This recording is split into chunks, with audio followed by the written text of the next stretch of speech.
यीशु मसीह का चौथा कलमा मत्ती की अंजील उसका 27वां बाब और उसकी 46वीं आयत।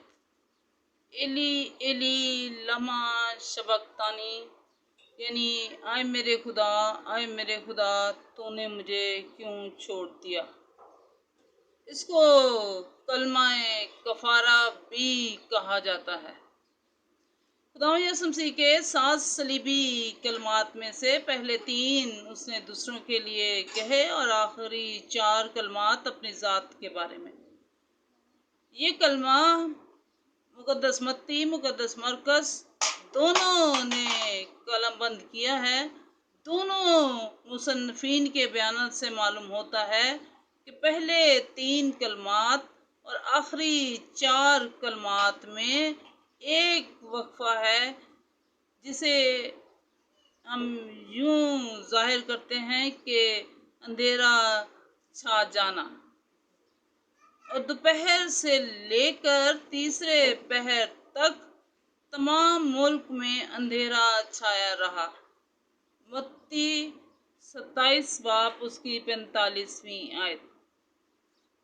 क्योंकि खुदा का ये ज़िबा किया हुआ अज़ली बर्रा जो दुनिया का गुनाह उठा ले जाता है।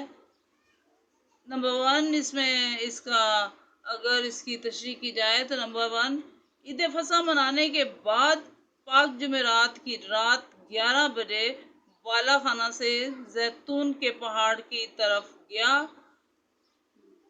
रात 12 बजे से 1 बजे तक जानकनी की हालत में रहा, जहां उसका पसीना गोया खून की बड़ी बड़ी बूंदें होकर जमीन पर टपकता था। तीसरा पॉइंट, जुम्मे के दिन रात 2 बजे यहूदा अस्करियोती के सबब से जिंदगी के मालिक की गिरफ्तारी अमल में आई। चौथा पॉइंट इसका, रात 2 बजे के बाद सरदार काहन हन्ना और कायफा के रूबरू उसकी पेशी हुई, जिन्होंने ये फतवा दे दिया कि ये वाजिबुल कत्ल है। सुबह 5:30 बजे पिलातुस के सामने पेशी हुई। नंबर 6, सुबह 6 बजे हेरोदीस के सामने पेशी हुई। और जब 7 नंबर पर देखते हैं हम, तो सुबह 7 बजे पिलातुस के सामने दोबारा पेशी हुई।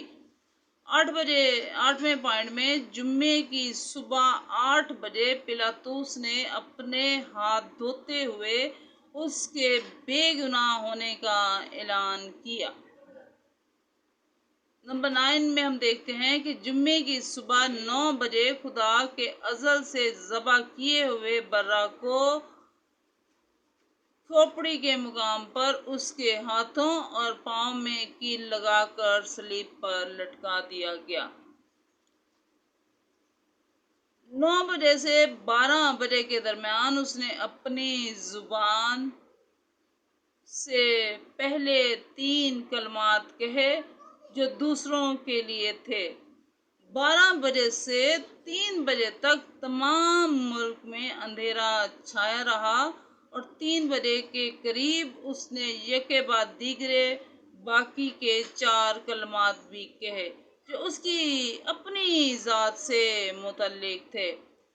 और इसका आखिरी पॉइंट यूँ बनता है, और ऐन उसी वक्त जब बनी इसराइल ईद फसा मनाते हुए बकरों और बरों को ज़बह करके अपने गुनाहों का कफारा दिया करते थे, खुदा का बर्रा कुल जहां के गुनाहों के लिए कुर्बान हुआ। और यूं वो बकरियों और बछड़ों का खून लेकर नहीं, बल्कि अपना ही खून लेकर पाक मकान में एक ही बार दाखिल हो गया और अब्दी खलासी कराई।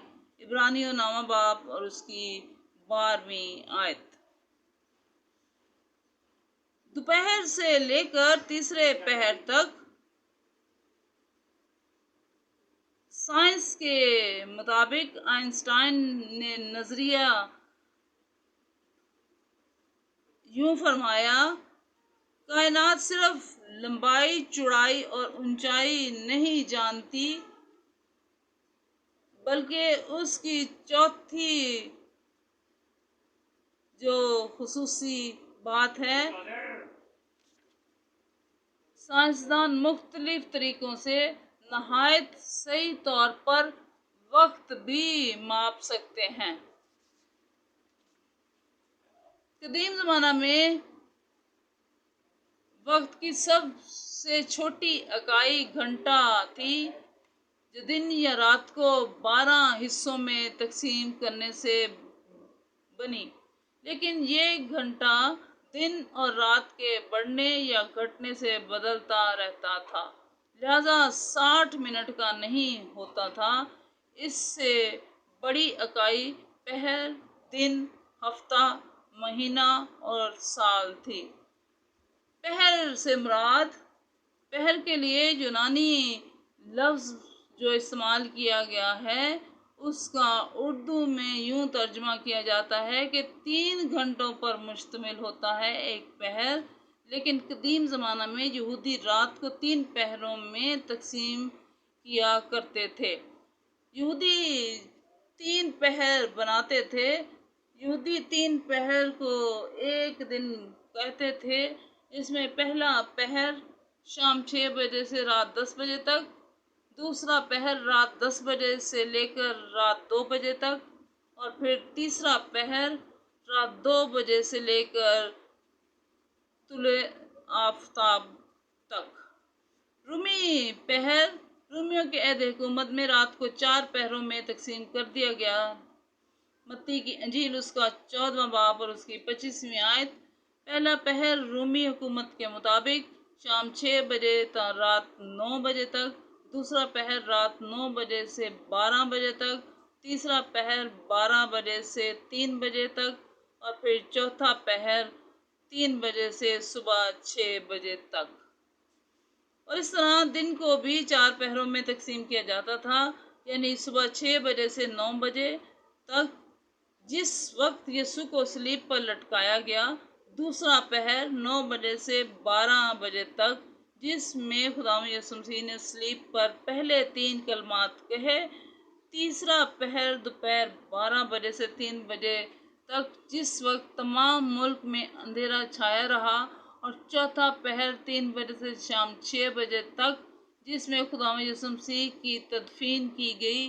چونکہ یہودی اپنا دن شام 6 بجے سے شروع کرتے تھے، اس لیے انہوں نے شام 6 بجے سے پہلے یسوع مسیح کو دفن کیا، کیونکہ شام 6 بجے سے ان کا سبت شروع ہونے کو تھا، جس میں وہ شریعت کے مطابق کوئی کام نہیں کر سکتے تھے۔